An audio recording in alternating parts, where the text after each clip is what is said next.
Laura, is Ivy at home? She's out with her friends. She's going to study at the library. Wow, that's commendable, even on a day off. When I was a kid, I used to play all day during holidays. Well, she's serious like me, you know. She's smart and truly a daughter to be proud of. But she's only in the 5th grade. I think it would be okay if she were a little more mischievous. Girls grow up faster, you know. They mature at a totally different speed than boys. Once she hits middle school, she'll probably start saying, "Dad, you're so uncool." Oh, I wouldn't like that. Come to think of it, I feel like my calls and messages with Ivy have been decreasing lately. She used to call me almost every day. It's been 2 years since you went to work alone in Nebraska. Well, it's just a matter of getting used to it. And you are coming home quite often. Often? Only during New Year's, the end of the year, and vacation, right? See, you are coming home quite often, and you take paid leave on Ivy's birthday and our wedding anniversary, don't you? Well, I should do at least that much. After all, I'm forced to work in a faraway place. I have to use my leave properly. Well, it would have been nice if we could live there too. It can't be helped. I was supposed to come back home anyway, and it would change Ivy's environment. She's having a good time surrounded by good friends. That's true. She might also apply to a private school, but your work assignment there will be over soon. That's the only thing I'm looking forward to. Laura, I've put you through a lot, huh? Thank you for maintaining our family while I'm away. What are you talking about? It's not over yet. Yeah, but still, I thought I should mention it anyway. Besides, Ivy is no longer a handful. It wasn't that hard. Well, I do get a little troubled when bugs show up. It takes time for both Ivy and me to get rid of them. So, the only time you miss me is when bugs appear? Just kidding. Oh, sorry. I need to get going soon. Huh? Going somewhere? Of course, I do have places to go. Are you going to stay home all day even though it's your day off, Tom? I don't have any shopping or anything today. You're going to leave Nebraska soon. Why don't you do some sightseeing or something? You have a car, so you can go many places. I'd like to go sightseeing with you all. You really can't stand being alone. No, it's not like that. I just think it's better to enjoy with my family. All right. I'm going out now. Okay, take care. Hey, Laura. Has anything happened to Ivy? Huh? Why do you ask? When I texted Ivy today saying I'd call her tonight, she said she didn't want to talk to me. Ah, she's finally hit puberty. What? Already? Isn't it supposed to start in middle school? Or rather, that's too sudden. Girls tend to grow up faster in many ways. I told you before. Is that so? There's really nothing wrong, right? Nothing's wrong. She's just as usual. I did feel our interactions have been decreasing a bit recently, but I never thought I'd be outright rejected. I'm feeling incredibly lonely. Most girls tend to harbor a dislike towards their fathers. It can't be helped. Really? I wonder if I did something wrong that hurt her feelings. You can't do such a thing while living apart. Or maybe your contacts were too annoying? I don't think I've been that persistent. Well, it's just that time of her life. It's a normal part of growing up. You don't have to overthink.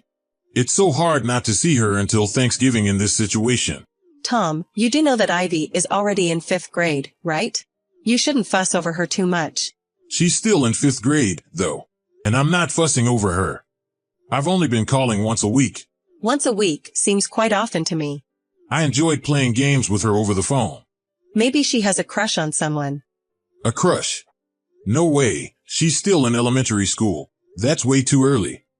Not at all. It's perfectly normal. The county fair will be held soon. I'm sure she'll enjoy a little summer romance this year. Please stop. I don't want to hear about it. Aren't you happy that your daughter is growing up? I'm happy about her growth, but in my mind, she is still a cute little angel. I worry about what the future holds after seeing your reaction. She might start giving you the cold shoulder when you come back. You better be prepared. Somehow, I'm having a strong pain in my stomach. You need to let go a bit. This is a good chance since you're away. If you act as usual, she'll come back around. Is that so? Yes, that's how it is. There's really nothing wrong, right? Nothing, so relax. Okay, I understand. I'll refrain from calling her for a while. Yeah, do that. I'll try to find out, too. No, that's fine. If she noticed, she might dislike me even more. Really? Then I won't ask her anything. Yeah, I'll get back to work. All right, good luck with your work. Girls are bound to change. Don't get too down about it. Tom, long time no see. Are you still working away from home? Yeah, I am. But I'll go back home within half a year. So I'm looking forward to that. Although I'm a bit hesitant. Hesitant? Listen to me, Carl. My daughter has finally hit puberty. She told me the other day that she didn't want to talk to me over the phone. For a dad who adores his daughter like you, that's a huge problem, isn't it? Yeah, it is. That's why I'm frantically reading all kinds of books on how not to be disliked by one's daughter. Come to think of it, my sister was like that too.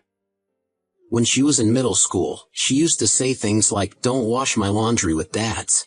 I guess it's normal, huh? Isn't it? But my younger sister wasn't like that, so I guess it depends on the kid. I see. But more than that, I wanted to ask you something. Is your daughter okay? She was rushed to the hospital, wasn't she? Huh? Hospital? I heard she was brought to the hospital where my wife works. She's got a pretty bad injury, right? What? Ivy got injured? Yeah. Did it happen yesterday? No, the day before? She's in the hospital after the accident, right? What are you talking about? My daughter didn't have an accident. Tom. Are you okay? You're not escaping from reality or something, are you? No, it's not her for sure. I haven't heard any such news. I talked to Laura yesterday as usual. There's no way she wouldn't tell me if Ivy had an accident, right? Well, that's true. But my wife said it was indeed your daughter. She has a great memory. And we went camping together 3 years ago, remember? So I don't think she's mistaken. Is Ivy really in the hospital? Yeah, I think that's for sure. Then why didn't Laura tell me? Huh, she should tell me, right? I don't know why she didn't tell you. But in most cases, wouldn't it be because she didn't want you to know? Hold on, I'll call her again. Okay. You said it was an accident, right? Yeah, my wife doesn't seem to know the details. But it seems she was involved in a traffic accident and was brought in late at night. Late at night? Is she okay? Is she conscious? Sorry. I didn't ask about that. I'm going back home right now. Please let me know when you find out more. Got it. If you're driving home, don't rush. It wouldn't be funny if you had an accident too. I'll do anything necessary, so let me know if there's anything else I can do. Tom, I haven't heard from you for several days. Are you okay? You're alive, right? Yes, I am. Good to hear that. You used to contact me at least once a day. I was worried when you suddenly stopped calling me. Were you down because of Ivy? Yes, that's right. You really do take things seriously when it comes to Ivy. This is the situation. It's serious. You're overreacting. Rejecting their father is like a rite of passage for girls. What I'm talking about is her accident. What? She was in an accident and was taken to the hospital in the middle of the night, right? How did you know? A friend's wife works at the hospital. You know, Carl's. We went camping together before, remember? Now that you mention it, she did say she was a nurse. So why didn't you tell me? I'm sorry. I didn't want to worry you, Tom. You were already upset about being unable to call her, right? I thought if I told you about the accident, you would rush home. So I thought I would wait and see. You kept such a serious matter from me. Ivy broke her leg, didn't she? You should have told me. Actually, she and I had a bit of an argument. And then she stormed out of the house. I was so angry at the time, I told her not to come back. So I couldn't tell you. I'm sorry. You were afraid of being blamed, so you didn't tell me, huh? I'm really sorry. Enough is enough. Let's get a divorce. What? A divorce? Because I had a fight with her and kicked her out. Wait, I admit I was wrong to hide it. But the accident wasn't my fault, was it? No, I think it's your fault. She found out you having an affair and confronted you, right? She was mad at you and said she'd tell me the truth, right? That's what led to the argument, I heard. Did you hear that from her? Yeah, I heard from Carl that she was hospitalized. I rushed straight to the hospital. Then she told me everything. You threatened her, didn't you? Saying that if she spilled the beans, her comfortable life would end. You even lied that I was having an affair here. I never said such a thing. Even if you deny it, I believe her.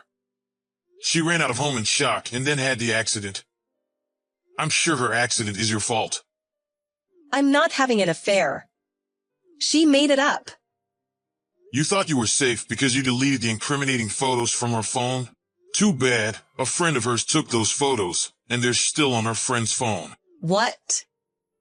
Since I got back here, I had someone look into you for a few days. You were staying at your lover's house instead of visiting Ivy in the hospital, weren't you? Your daughter is seriously injured. How dare you? It's fine, though, because I could spend time with her without you noticing it. But you are doing the most terrible thing as a person and as a parent. You know that? I can't stay married to such a woman anymore. Tom, I'm sorry. I was lonely. I thought I'd hold on a little longer until you come back, but I needed human touch once in a while. I don't care about that. I'm not interested. Please listen. I'm not making excuses, but I've only met him a few times, so it's not like I'm serious or anything. So it's okay because it was just a fling? That's not what I mean. But you're saying so. I might not have chosen to divorce if it was just the affair. But Ivy knows about it. And you're the one who drove her to the edge, right? I am sorry.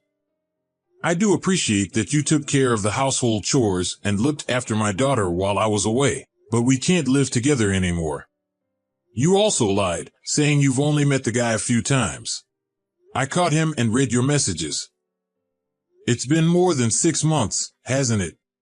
Tom, please forgive me. I was panicking too.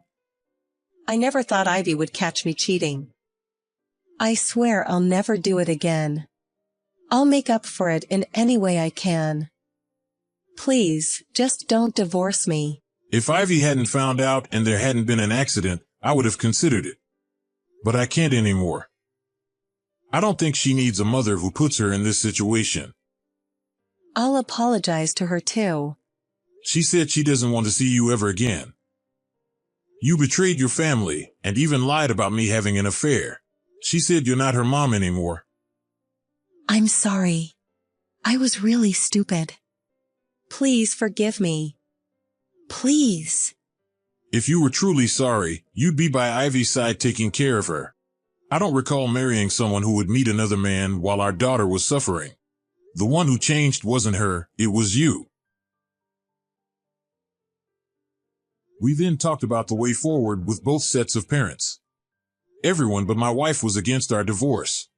She reluctantly signed the divorce paper and was immediately taken away by her parents. Thanks to Ivy's strong preference, I was awarded full custody.